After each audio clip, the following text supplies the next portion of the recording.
আমাকে প্রায় অনেকে জিজ্ঞেস করেন যে আপনি কি বড় হয়ে লেখক হতে চেয়েছিলেন কিনা। তো আমি তখন ভাবি যে আমি আসলে কখনো লেখক হতে চেয়েছিলাম কিনা। মজার ব্যাপার হচ্ছে আমি কখনো লেখক হতে চাইনি, আর সব কিছুই হতে চেয়েছিলাম। আমার বাড়ি হচ্ছে বাংলাদেশের মাদারীপুর জেলার কালকিনি থানার কয়ারিয়া গ্রামে। আমাদের গ্রামে ইলেকট্রিসিটি ছিল না তখন আর কি, কিন্তু একটা নদী ছিল। তো আমার সবসময় মনে হতো যে আমি যদি কখনো ওই নদীর খেয়াঘাটের মাঝি হতে পারতাম। কারণ হচ্ছে যখনই ওই খেয়াঘাটের খেয়াতে হচ্ছে গিয়ে বসতাম গলুইতে, পা ডুবিয়ে দিতাম পানিতে, তখন হচ্ছে মাঝি খুব বিরক্ত হতেন। কারণ হচ্ছে পা ডুবিয়ে দিলে পানিতে তখন নৌকা বাইতে কষ্ট হয়। তো এই জন্য ওখানে গেলেই হচ্ছে উনি পানি ছিটিয়ে দিতেন যাতে করে আহ, না উঠতে পারি খেয়ায়। তো তখন আমি মনে মনে প্রতিজ্ঞা করতাম যে আমি একবার বড় হয়ে খেয়াঘাটের মাঝি হব এবং ওই লোকটাকে কখনো নৌকায় উঠতে দিব না। আর একটু বড় যখন হলাম তো ইচ্ছে হয়েছিল যে আমি আইসক্রিমওয়ালা হব। কারণ আমাদের ওখানে একজন আইসক্রিমওয়ালা, উনি আইসক্রিম যখন বিক্রি করতেন তখন এই লাল একটা বাক্স ছিল, বাক্সতে যখন শব্দ করতেন কোনো বাড়ির সামনে গিয়ে, তখন ছেলেমেয়েরা সব হ্যামিলনের বাঁশিওয়ালার মধ্যে তার পেছনে পেছনে ছুটতো। তো আমি লেখক কিভাবে হয়ে গেলাম? আমি যেই পারিবারিক এবং সামাজিক পরিমণ্ডলে বড় হয়েছি সেখানে আসলে লেখালেখি বা বই পড়ার প্রতি কারো সেই অর্থে কোনো আগ্রহ ছিল না। তো আমার ছোটোবেলা থেকে অনেক গল্প শুনতে ইচ্ছে করতো। এখন গল্প শোনার তো অনেক ধরনের মাধ্যম আছে। আমরা যখন একটা সিনেমা দেখি, সিনেমার মধ্যে কিন্তু আমরা গল্পই দেখি, তাই না? আমরা একটা বই পড়ি বা গান শুনি, একটা পেইন্টিং দেখি বা একটা ফটোগ্রাফি, সবই কিন্তু গল্প বলে। তা আমার গল্প বলার মাধ্যম ছিল হচ্ছে, শোনার মাধ্যম ছিল হচ্ছে আমার মা, আমার নানি এবং দাদি। তাদের সাথে রাতের বেলা ঘুমোতে গিয়ে আমি কিচ্ছা শুনতাম, তারা অনেক কিচ্ছা বলতেন। কিন্তু আমার না খুব বই পড়তে ইচ্ছা করতো, কিন্তু বই তো খুব একটা ছিল না। তো আমার বাবা আমার মায়ের জন্য যখন শাড়ি নিয়ে আসতেন, তখন সেই শাড়ির মধ্যে কিন্তু পুরোনো দিনের পত্রিকা থাকতো, ভাঁজ করা, তাই না? তো আমি সেই পত্রিকাগুলো জমিয়ে রাখতাম। আমাদের ছোট্ট একটা ঘর ছিল, বৃষ্টি হলে পানি পড়তো, তো এই জন্য বিছানার নিচে রেখে দিতাম। তো একদিন, মানে কিভাবে আমি লেখক হতে চাইনি, কিন্তু আমি আমার নামটা ছাপার অক্ষরে দেখার স্বপ্ন দেখতাম, কিভাবে সেটি বলার জন্য বলছি। তো একদিন হঠাৎ করে আমি দেখি যে এটা সম্ভবত ইত্তেফাক পত্রিকায় তখন কচিকাচার আসন নামে একটা পাতা ছিল রকুনুজ্জামান খান দাদা ভাইয়ের।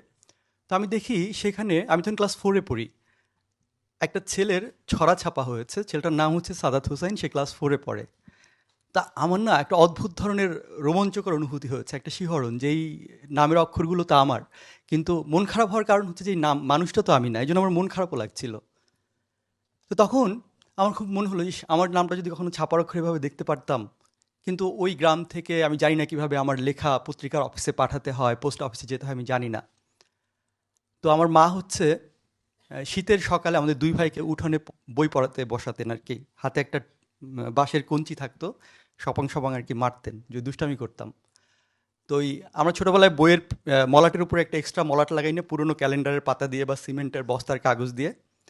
তো ওরকম হচ্ছে মা লাগাচ্ছিলেন একটা ক্যালেন্ডারের পাতা দিয়ে। তো ওইটার একটা জীবনানন্দ দাশের একটা কবিতার লাইন লেখা ছিল ওই ক্যালেন্ডারের ছবিতে। তা আমি না দেখে আমার মাকে বললাম কি যে মা, আমিও তো এরকম কবিতা লিখতে পারি। কারণ জীবনানন্দ দাশের কবিতায় কী থাকে? আকাশ, চিল, হ্যাঁ, তারা। কারণ আমি তখন দেখছি যে আকাশে একটা চিল উড়ে যাচ্ছে। তো আমার মা বললো যে কি কি লিখতে পারিস? তো আমি বললাম, এই যে আকাশ অনেক নীল, উঠছে দেখো চিল। তা আম্মা দিলে একটা সপাং করে মার যে তুই দুষ্টামি না করে পড়াশোনা কর। তো আমার মনে হলো যে আমি তো একটা 2 লাইন মিলিয়ে লিখে ফেলেছি, এটা একটু কলম দিয়ে কাগজে লিখে ফেলি। কিন্তু কলম দিয়ে কাগজে লিখতে গিয়ে আমার হঠাৎ করে মনে হলো যে না, আমার একটা প্রতিজ্ঞা যে আমি আসলে আমার নামটা ছাপার, লেখাটা ছাপার অক্ষরে দেখতে চাই। কিন্তু আমি জানি যে আমার কোনো সুযোগ নাই। তো আমি রাতে ঘুমোতে গিয়ে হঠাৎ করে মনে হলো যে yes, I found a way. আমি চাইলে আমার নামটা ছাপার অক্ষরে দেখতে পারি। কিভাবে? সেটা হচ্ছে আমার বাবা ওই যে মায়ের জন্য শাড়ি নিয়ে এসেছিলেন, সেগুলোর ভেতরে যে পুরনো পত্রিকা ছিল, সেই পত্রিকাগুলো আমি তখন বের করলাম। বের করে সেই পত্রিকার বিভিন্ন সংবাদের যে সাব হেডিং ছিল, সেখান থেকে আমার কবিতার ওই 2 লাইনের যে অক্ষরগুলো আছে, যেমন কোথাও হয়তো লেখা আছে যে আগামীকাল বৃষ্টি হবে, সেখান থেকে আমি সরে আটা ব্লেড দিয়ে কাটলাম। কাল থেকে কয়েক আটটা ব্লেড দিয়ে কাটলাম। কোথাও থেকে তালব্যস্যটা ব্লেড দিয়ে কাটলাম। কেটে পাশাপাশি ভাতের আঠা দিয়ে লাগালাম। তখন কি হলো? আকাশ। তো এভাবে আমি লিখলাম, আকাশ অনেক নীল, উঠছে দেখো চিল, তারপর আমার নামের অক্ষরটা। তা আমি আমার মাকে যখন দেখালাম, যথারীতি আমার মা বলল যে সারাক্ষণ খালি দুষ্টুমি, কোনো কাজ নাই না? কিন্তু আমাদের বাড়ির পাশে একটা ভাই ছিলেন, উনি হচ্ছে এটা দেখে অনেক মুগ্ধ হলেন এবং উনি তখন আমাকে বলল যে তুমি জানো তুমি কি অসাধারণ একটা কাজ করেছো। অনেকেই স্বপ্ন দেখে, কিন্তু সেই স্বপ্ন পূরণ করতে গিয়ে অনেক অবস্ট্যাকল দেখে তারা হয়তো সেটি পূরণের দিকে যায় না। কিন্তু তুমি একটা অদ্ভুত কাজ করেছো, তোমার জন্য একটা উপহার আছে। তখন উনি আমাকে একটা লাল কালির কলম উপহার দিয়েছিলেন। তো আমাদের শৈশব ছিল একটা সাদা কালো পৃথিবী, কারণ আমরা যখন টেলিভিশন দেখতাম সাদা কালো ছবি, পত্রিকা পড়তাম সাদা কালো ছবি, বই সাদা কালো ছবি, এবং আমাদের লাল কলম ব্যবহার করার অনুমতি ছিল না। তো আমার সেই সাদা কালো পৃথিবীতে ওই লাল কালির কলম ছিল আমার সেই সাদা কালো পৃথিবীটাকে রঙিন করে দেওয়ার প্রথম একটা কম্পোনেন্ট। এবং আমার কাছে মনে হয়েছিল যে এটা আমার জন্য একটা বড় উপহারও ছিল। ওই পুরস্কারটা আমাকে লেখক হতে বা আমার নামটা ছাপার অক্ষরে দেখতে অনুপ্রাণিত করেছিল। আজকে আমি এখানে এসেছি যে জন্য, সুভাষ মুখোপাধ্যায়ের একটা বিখ্যাত লাইন আছে যে বাংলা ভাষার এমনই এক মাধুর্য যে এখানে আসি বলে স্বাচ্ছন্দ্যে চলে যাওয়া যায়। হ্যাঁ, বাংলা ভাষা আসলে অদ্ভুত সুন্দর। যখন নদীর নাম শুনি, যখন তারার নাম শুনি, তখন মনে হয় কি সুন্দর। আমার এই উপন্যাসটির জন্য আমি পুরস্কার পেয়েছি। উপন্যাসের নাম হচ্ছে শঙ্খচূড়। শঙ্খচূড় কিন্তু কিং কোবরা, এটার বাংলা হচ্ছে শঙ্খচূড়। রাসেল ভাইপারের বাংলা হচ্ছে চন্দ্রবোরা। তো শঙ্খচূড় উপন্যাসটি লিখে একজন শিল্পী হিসেবে আমার মধ্যে মনে হয়েছে যে যেই তাড়নাটা থাকা দরকার, যে খিদেটা থাকা দরকার, সেখান থেকে এক ধরনের তৃপ্তি আমি পেয়েছি। এবং সেই তৃপ্তি পাওয়া উপন্যাসটি যে পাঠকের কাছে তুমুল গ্রহণযোগ্যতা পেয়েছে, সেটি আমাকে দারুণভাবে আনন্দিত করেছে, উৎসাহিত করেছে। কিন্তু সবসময় আমাদের দেশে লেখকদের জন্য এত বেশি ডিমোটিভেশন থাকে যে সেখানে প্রাতিষ্ঠানিক এক ধরনের স্বীকৃতি তাকে আরও মোটিভেট করে। সো আজকের এই পুরস্কারটি আমাকে দারুণভাবে অনুপ্রাণিত করছে। আমি ঢাকা ব্যাংক এবং আনন্দ আলোর কাছে কৃতজ্ঞতা জানাচ্ছি।